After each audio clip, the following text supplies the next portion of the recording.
پا رہی ہے، سیاح بڑی تعداد میں آ رہے ہیں اور صنعت کاری ہو رہی ہے اور امن قائم ہو گیا ہے، تو یعنی وہ ایک جو ان کے ذہن میں، ان کے دماغ میں جو ایک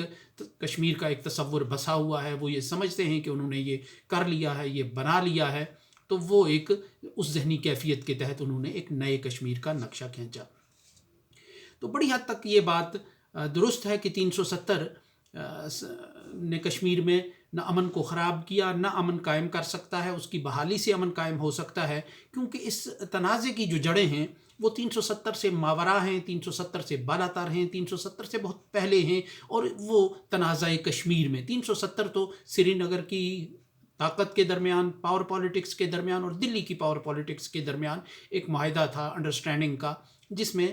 کچھ اچھے پہلو بھی تھے، لیکن بہرحال یہ شراکت اقتدار کا ایک فارمولہ تھا، اور عام کشمیری کے سینٹیمنٹ سے اس کا کوئی زیادہ لینا دینا نہیں تھا، کوئی زیادہ واسطہ نہیں تھا۔ یہی وجہ ہے کہ 370 کی موجودگی میں بھی آزادی کے نعرے لگتے تھے، 370 ختم ہوئی تو بھی آزادی کے نعرے لگتے تھے، اور جب ابھی 370 وجود میں بھی نہیں آیا تھا تو اس وقت بھی کشمیر کے لوگ جو ہے وہ حق خود ارادیت مانگتے تھے یا اپنے الگ وجود کی بات کرتے تھے، جس کو پھر ایڈریس کرنے کے لیے شیخ محمد عبداللہ نے اس کشمیری سینٹیمنٹ کو ایک آئینی تحفظ دلوایا بھارت میں اپنے دوستوں کے ذریعے، اور ایک مخصوص سخت گیر مخالف لابی کی مزاحمت اور مخالفت کے باوجود۔ تو ایسے میں جو محبوبہ مفتی صاحبہ کا جو انٹرویو ہے، بڑا انہوں نے موجودہ جو کشمیر کی صورتحال ہے، جو تصویر کشی کی جا رہی ہے ایک تصوراتی اور ایک فینٹیسی کے اس ماحول میں، جو کشمیر کا ایک منظر نامہ بیان کیا جاتا ہے، ایک نیریٹو ڈیولپ کیا جاتا ہے کہ کشمیر میں دودھ اور شہد کی نہریں بہہ رہی ہیں، اس سارے کا پوسٹ مارٹم بڑی جرت مندانہ انداز میں کیا گیا ہے۔ محبوبہ مفتی نے اینکر کے ایک سوال کے جواب میں یہ کہا کہ یہ جو نیا کشمیر جس کی بات کی جاتی ہے، یہ حقیقت میں گوڈسے کا کشمیر ہے، یہ گاندھی کا کشمیر نہیں ہے۔ گو کہ یہ ایک جملہ معترضہ ہے، اور آزادی پسند کیمپ اس کی تشریح اپنے انداز سے کر سکتا ہے کہ گاندھی کے کشمیر میں بھی کوئی اتنی آئیڈیل صورتحال نہیں تھی، لیکن بہرحال یہ گوڈسے وہ شخص ہے کہ جس کو اب گاندھی کے مقابلے میں ہیرو بنایا جاتا ہے، وہ گاندھی کا قاتل ہے۔ تو انہوں نے اس ایک سوچ اور فکر کی بات کی کہ کشمیر اب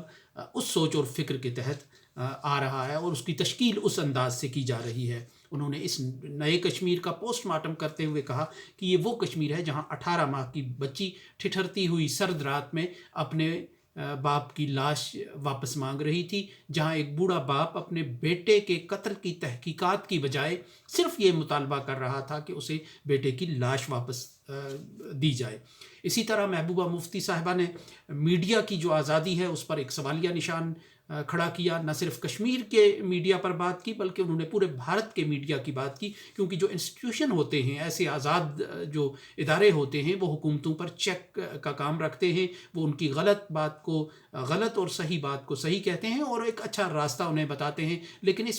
اس وقت جو ہے میڈیا کو ایسا طوطا بنا دیا گیا ہے جو صرف حکومت کی اور مودی حکومت کی جو بات ہے وہی رٹا لگاتا ہے، وہی بیان کرتا ہے، وہی نیریٹو آگے بڑھاتا ہے۔ اسی طرح انہوں نے حیدر پورہ کے اس واقعے کی بھی بات کی کہ جس میں انہوں نے کہا کہ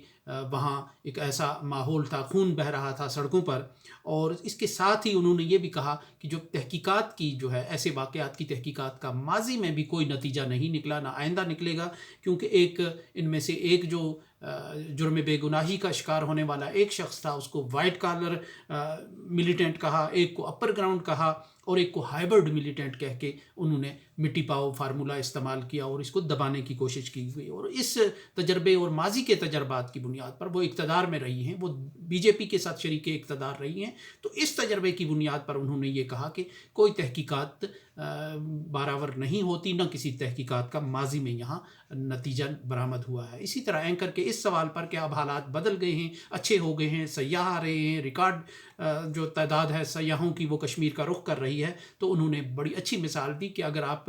کھانسی بند کرنے کے لیے کسی منہ پر پٹی باندھ دیں تو اس کا مطلب یہ نہیں ہے کہ یہ مرض کا علاج ہوا۔ آج جو کشمیر کے حالات ہیں، یہ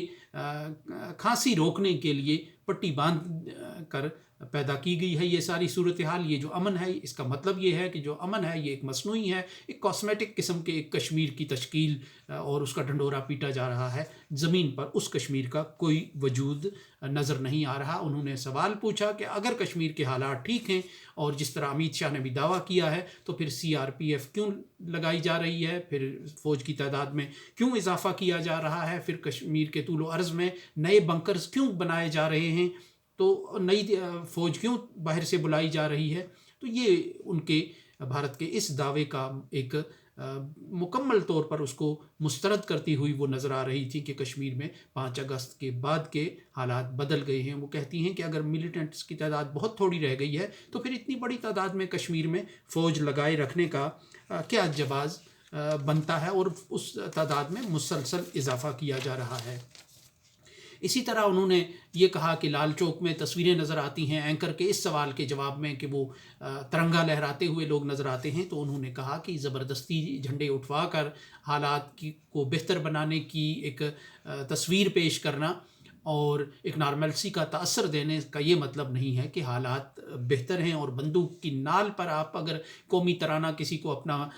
گانے پر مجبور کرتے ہیں، پڑھنے پر مجبور کرتے ہیں، تو اس کا مطلب یہ نہیں کہ واقعی وہ دل سے آپ کا ترانہ پڑھ رہا ہے، آپ کا جھنڈا اٹھا رہا ہے۔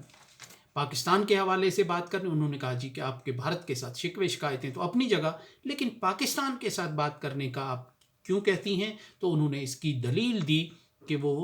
واجپئی نے پاکستان کا دورہ کیا، واجپئی نے جنرل مشرف کے ساتھ ملاقاتیں کی، واجپئی نے انہیں 4 نکاتی فارمولے پر آمادہ کرنے کی یا 4 نکاتی فارمولے کو آگے بڑھانے کے لیے انہیں گو اہیڈ کہا۔ اس کا مطلب یہ ہے کہ اس نقطے سے یہ بھی نقطہ ایک اخذ ہوتا ہے کہ جو جنرل مشرف کا فارمولہ تھا اس کو کسی حد تک واجپئی کی بلیسنگز حاصل تھیں، کیونکہ مفتی محمد سعید صاحب جو ہے وہ چیف منسٹر کے طور پر بہت ان تھے اس میں، اور ایک اپنی سوچ رکھتے تھے۔ انہوں نے کام کرایا تھا تحقیقی اس حوالے سے کہ کیسے کشمیر کو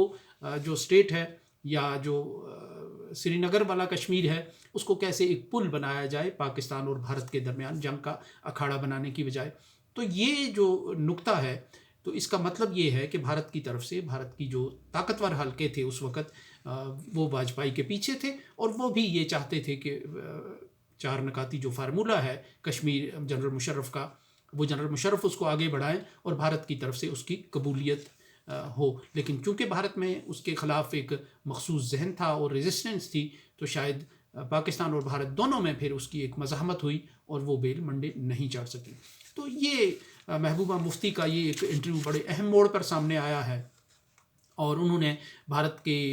موقف کا، بھارت کی اس تصویر کا، اس منظر کشی کا جو وہ کشمیر کے حوالے سے کر رہی ہے، بلکہ ان تمام دعووں کا پوری طرح ان کو عیاں اور بے نقاب کر کے رکھا کہ جو وہ اس وقت کر رہا ہے۔ اور ایک اچھی آواز ہے یہ کشمیر کے موجودہ حالات میں، کشمیر کی موجودہ سچویشن میں، جو بھارت نواز سیاستدان ہیں کسی دور میں اور ابھی تک وہ اس کا اعتراف اور اقرار کر رہے ہیں، تو ان میں محبوبہ مفتی صاحبہ کی طرف سے یہ بھارت کا بری طرح پوسٹ مارٹم کیا گیا ہے، نریندر مودی کے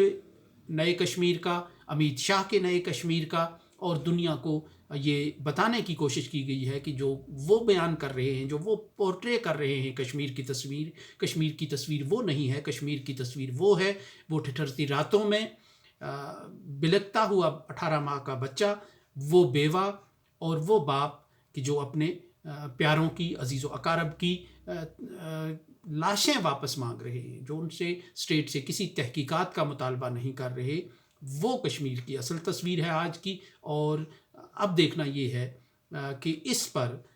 دنیا اس کا کس طرح نوٹس لیتی ہے۔ وہ کہ اس کا